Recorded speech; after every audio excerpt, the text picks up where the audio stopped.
জাতীয় নেতা হয়ে উঠেছেন, তখন জামায়াতের আমির সহ জামায়াতের সকল নেতাকর্মী, ছাত্র শিবিরের নেতাকর্মীদের ওপর যত যত লাইমলাইট আর ফোকাস ছিল 24 আগস্টের পর থেকে, সেই লাইমলাইট, সেই আলো, সেই কৌতূহল ক্রমাগত কমে আসছে। জামায়াতে ইসলামীর আমির শফিকুর রহমান, নায়েবে আমির সৈয়দ মোহাম্মদ তাহের সহ নেতৃবৃন্দ গিয়ে প্রধান উপদেষ্টার সঙ্গে সাক্ষাৎ করে এসেছেন, তাদের অভিযোগগুলো জানিয়ে এসেছেন। তারা বলেছেন না, তারেক রহমানকে এত প্রোটোকল, এত সিকিউরিটি দিলে জামায়াতের আমিরকেও সেই প্রোটোকল, সেই সিকিউরিটি দিতে হবে।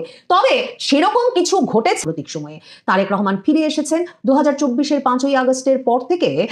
প্রকাশ্যে সারা বাংলাদেশে সকল পর্যায়ের নেতাকর্মীরা বেরিয়ে আসার পর থেকে জামায়াতে ইসলামীর যে ব্যাপক এক রকমের অবস্থান সারা দেশে দেখা যাচ্ছিল, তখন যে দলটিকে 2024-এর 5ই আগস্টের পর থেকে সবচেয়ে শক্তিশালী দল বলে মনে হচ্ছিল, সে দলটির এমন একটা দমে যাওয়া পরিস্থিতি নিশ্চিতভাবেই নির্বাচনে তাদের ফলাফলে প্রভাব ফেলতে পারে। ধাক্কা কয়েকটি পরপর ঘটেছে, জামায়াতে পড়েছে। এবং প্রথম আলো, ডেইলি স্টারের সঙ্গে বহু দশকের পশ্চিমা বিশ্বের মিত্রতার কারণে এই ঘটনায় যে ক্ষয়ক্ষতি হয়েছে সেগুলো দেখাতে পত্রিকাগুলো যখন একের পর এক দূতাবাসের রাষ্ট্রদূতদের নিয়ে এসেছেন, দূতাবাসের কর্মীদের নিয়ে এসেছেন, সকলেই বাংলাদেশে ইসলাম পন্থার উত্থান নিয়ে এক রকমের শঙ্কা প্রকাশ করেছেন, চরমপন্থার বিকাশ নিয়ে শঙ্কা প্রকাশ করেছেন, এবং এগুলো কোনোটাই জামায়াতে ইসলামীর বইয়ে ভালো পয়েন্ট হিসেবে ওঠেনি। এরপর তারেক রহমান ফিরে এসেছেন, তারেক রহমান বলে তারা প্রত্যাশা করেন। কাজে জামায়াতের আমির, যিনি কিনা বাংলাদেশের শীর্ষস্থানীয় নেতা হয়ে উঠেছিলেন 2024-এর 5ই আগস্টের পর থেকে, আরেকটি বৃহৎ দলের নেতার অনুপস্থিতিতে, এবং খালেদা জিয়া যেহেতু একেবারেই অন্তরালে ছিলেন সে কারণে, এবং যেই জামায়াতের আমিরের উপর প্রত্যাশা করা হচ্ছিল, মানে যেটা আরেকটা ধাক্কা, বড় ধাক্কা হয়ে দেখা দিল, সেটা হচ্ছে যেই জামায়াতের আমিরের উপর প্রত্যাশা করা হচ্ছিল তিনি সকল ইসলামী দলের ভোট এক বাক্সে আনতে সমর্থ হবেন। কাজেই তিনি যে জোটের নেতৃত্ব দেবেন সেটাই হবে বাংলাদেশের ইসলামপন্থীদের জোট দল, এবং সে এরকম একটা সমঝোতা ইসলামপন্থীদের মধ্যে বাংলাদেশের ইতিহাসে আগে কখনো কোনো নেতা ঘটাতে পারেননি, কিন্তু এবার জামায়াতের আমিরের নেতৃত্বে সে ঘটনা ঘটবে।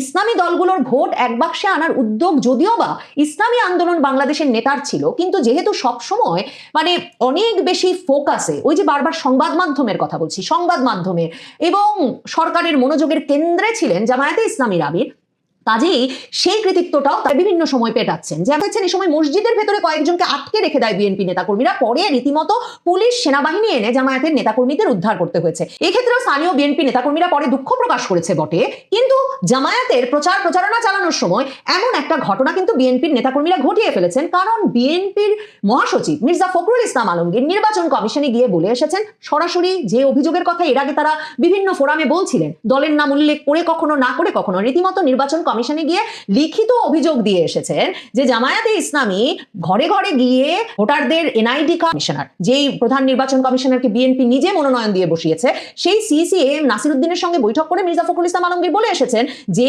এই যে এনআইডি, বিকাশ নম্বর, মোবাইল নম্বর সংগ্রহ করছে জামাতের নির্বাচনী কর্মকর্তারা, এটা ক্রিমিনাল অফেন্স, এই বিষয়ে জরুরি পদক্ষেপ নিতে হবে নির্বাচন কমিশনকে।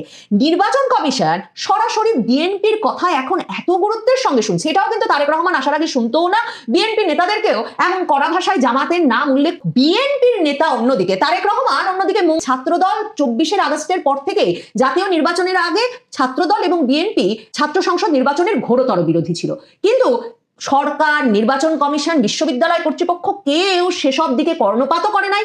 তারা তখন ঠিকই ছাত্র সংসদ নির্বাচন করেছে, ছাত্রদল একরকম আওয়াজ তোলার চেষ্টা করেছে বটে, কিন্তু কেউ তাদের আওয়াজে কোনো রকম পাত্তা দেয় নাই। আর তখন ছাত্রদল কিন্তু এসে নির্বাচন কমিশন ঘেরাও করে বিশ্ববিদ্যালয়ের নির্বাচন বিষয়ে শোনা দিয়ে যে তিনি ঢাকা বিশ্ববিদ্যালয়ের ছাত্র শিবির সভাপতি, সেই সাদিক কায়েম সহ শিবিরের নতুন নির্বাচিত সভাপতি সাদ্দাম এরা ঘোষণা দিলেন তারা নাকি সাকসু নির্বাচন অনুষ্ঠিত না হলে কঠোর কর্মসূচি দেবেন।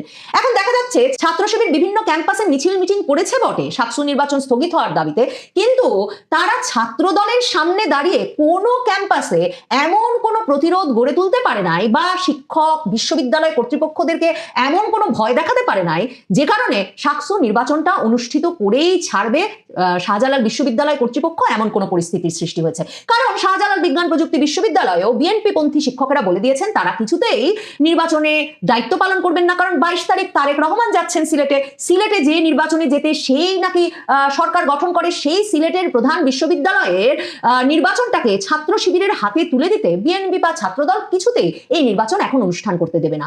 জামায়াতে ইসলামীকে এটাও মেনে নিতে হয়েছে। জামায়াতে ইসলামী মেনে নিচ্ছে যে তারেক রহমান যখন জাতীয় নেতা হয়ে উঠেছেন তখন জামায়াতের আমির সহ জামায়াতের সকল নেতাকর্মী, ছাত্র শিবিরের নেতাকর্মীদের ওপর যত লাইমলাইট আর ফোকাস ছিল 24 আগস্টের পর থেকে, সেই লাইমলাইট, সেই আলো, সেই কৌতূহল ক্রমাগত কমে আসছে। জামায়াতে ইসলামীর আমির শফিকুর রহমান, নায়েবে আমির সৈয়দ মোহাম্মদ তাহের সহ নেতৃবৃন্দ গিয়ে প্রধান উপদেষ্টার সঙ্গে সাক্ষাৎ করে এসেছেন, তাদের অভিযোগগুলো জানিয়ে এসেছেন। তারা বলেছেন না, তারেক রহমানকে এত প্রোটোকল, এত সিকিউরিটি দিলে জামায়াতের আমিরকেও সেই প্রোটোকল, সেই সিকিউরিটি দিতে হবে। তবে সেরকম কিছু ঘটেছে তা এখনো অনুভব করা যাচ্ছে না। জামায়াতের আমির এখনো ওই যে সরকার যে পুলিশ আর গানম্যান দিয়েছে আর বন্দুকের লাইসেন্স দিয়েছে তাকে, তা নিয়েই তাকে আপাতত খুশি থাকতে হচ্ছে। কাজেই জামায়াতের আমির একরকম বুঝতে পারছেন, জামায়াতের নেতৃবৃন্দ একরকম বুঝতে পারছেন যে তারা কোণঠাসা হয়ে পড়েছেন। তাদের এখন একমাত্র ভরসা ডক্টর মোহাম্মদ ইউনূস, এবং এ কারণে তারা সংবাদ মাধ্যমের সামনে এসে একরকমের নিজেদেরকেই সান্ত্বনার স্বরে বলছেন যে লেভেল প্লেইং ফিল্ড বলে যে কি আসছে, জামায়াতে ইসলামীর ওপর আলো যদি তত কমতে থাকে আর বিএনপির ওপর আলো যদি ততই বাড়তে থাকে, তাহলে নির্বাচনটা জিতে আসা, নির্বাচনে একটা চমক জাগানো ফল করা সত্যিই হয়তো জামায়াতে ইসলামীর জন্য কঠিন হয়ে পড়বে। একদিকে ইসলামী আন্দোলন বাংলাদেশের একেবারে শেষ মুহূর্তে এসে জোটে আর ভোটের হিসাবে একটা ধাক্কা দেওয়া, অন্যদিকে তারেক রহমানের উজ্জ্বল আলোতে